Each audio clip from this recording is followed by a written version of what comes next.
What is going on, guys? Welcome back to the channel for this really quick video, and today I'll be talking about if my blacktop testing is flawed.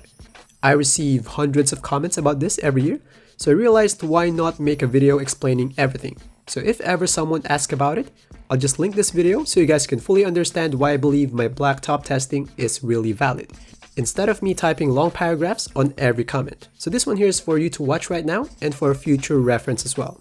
This one here is not a complaint type of video. Of course, I understand that as a viewer, sometimes you question the credibility of what you're watching. So this one here is more of me trying to make you understand more how I process things. So in this way, from this point forward, things will make more sense when you watch my videos. If you believe that my blacktop testing is valid and you support my testing, I still recommend to watch this video because I'll be explaining some other things here that can make you understand the way I approach testing more clear. And please watch the video fully. Trust me, this one here could be really misleading if you skip some parts. So let's get right into it.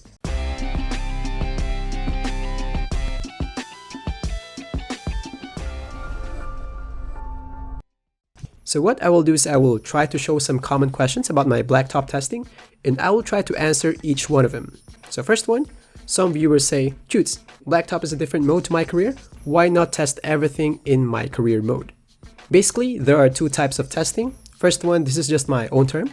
I call it the feelings type of test, where content creators will play a lot of games, then they will give their opinions about something, which is really valid as well because we have lots of great content creators that been doing that and they do good stuff. And second type of testing is the stats type of things, which where my content belongs. Now, the thing about stat type of testing is you have to take a lot of samples and it has to be uniform. And for your samples to be uniform, your stamina, positioning of the defender and the ball handler, timing if you're doing jump shots, latency, and some other stuff should be all the same on all samples.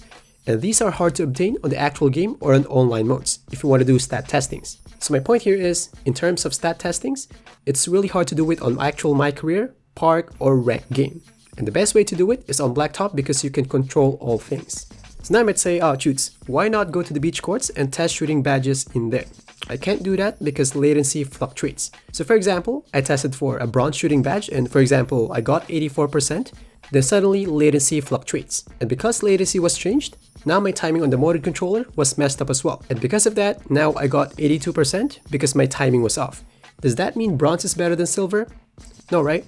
So that's the main reason why I can test on My Career modes or other online modes. I only test stuff in there if the topic is only available on My Career mode. Like for example, my skill boost tests. Now for the next comment, some viewers say that blacktop testing is invalid because it's a different mode from My Career. Well, I agree that of course it's different, that there's a lot of things that My Career does that blacktop can't, but the thing about it though is they use the same game mechanics. When I say game mechanics, these are the foundation of the gameplay, and all these modes follow one game mechanic. Like for example, if the badge activates on a specific sequence on blacktop, it will activate on that kind of sequence on My Career or even my team as well. For attributes, if perimeter defense boosts your lateral quickness on blacktop, it should work like that on My Career or my team as well. And I might say, oh Tutes, how can you be so sure that these different modes share the same gameplay mechanics? There could be lots of ways to prove it, but I think one of the more solid evidence is when a gameplay mechanic patch was done on My Career, it will automatically reflect on blacktop. Remember the left-right cheese back in 2K22? The moment the patch dropped, the changes straight away reflect on blacktop.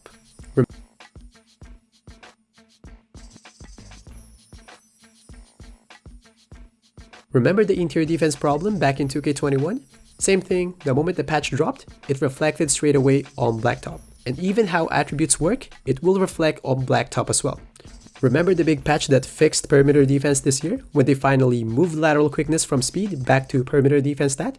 When the patch dropped, it straight away reflected on blacktop. So I really believe that all these modes follow one base gameplay mechanic. Like if they patch the base mechanic, it will carry over on all modes.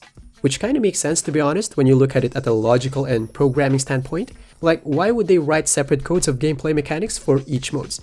If they can just make one base gameplay mechanic and let all modes adapt it and just change sliders. My point here is if we're talking about how a game mechanic should work, I'm talking about yeses and nos, it's valid to test on blacktop. So try not to think that, oh that's blacktop, it works different on My Career.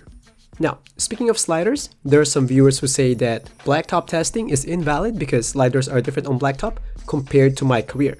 Actually, that is correct that they have different sliders, but it doesn't mean you can't test on Blacktop. Like for example, on this exact chart here, I don't want you to take away that 81 perimeter defense will give an average contest of, let's say, 35%. No, because that will depend on the sliders. That's even the reason why I always say that don't focus on the actual numbers. What I always want you to take away on my charts is the flow of the line, because even the sliders are changed, this flow here will still be true. In here you can see it is not straight and it is building up for a bit.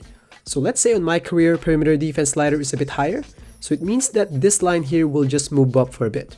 It might not be exactly the same 100%, but the main context of the information remains the same, that it keeps building up bit by bit. The only takeaway I want you to have on my charts is if the flow is like this, like this, like this, like this, or whatever the trend may be.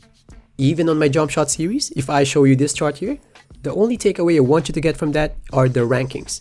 For example, in this one, you can read this as T-Mac is the top one, and the gap between T-Mac and Culver is more than Culver's gap to Pippen.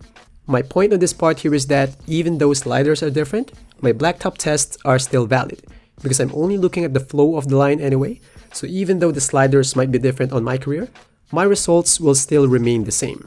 If I say specific stuff like, oh, silver will do this exact thing, or 81 perimeter defense will do this exact thing, then yeah, one can argue that it is invalid, but that's not the case. Now for the next comment, it's about badge restrictions. I have some videos where I would equip a Hall of Fame badge on low ratings, like for example, on my rebound chaser test, I put Hall of Fame on 51 rebound rating, and some viewers would say, oh, Tutes, your test is flawed because we can't equip a Hall of Fame badge on a 51 rebound rating. I think there's an impression that if you don't follow the badge restriction rules on my career, then the badge won't work as it should. That is not correct. No matter if I equip a Hall of Fame rebound chaser badge on a 25 rebound rating, that Hall of Fame rebound chaser badge will still function as it should. The only reason why we have badge restrictions on my career is to make the builds more realistic. And I might say, oh, Tutes, how can you be so sure? Actually, I tested that one already. I tested off-ball pass badge at 90 perimeter defense, and I tested it on around 40 perimeter defense, and the flow of the chart is pretty much the same. So it means that no matter at which point of the ratings I use the badges, it will still work as it should. So now for the quick summary, the way I used Blacktop testing is really valid. I'm not saying that all types of tests that happen on Blacktop will be valid. Of course, it still depends on how the testing was made and the way the information will be shared. I just believe that the way I test things on Blacktop is valid. So that's all for this one. If you're still confused with something, just ask it down below. I'll try to answer all comments. So thanks for watching, and I'll see you guys in the next one. Peace.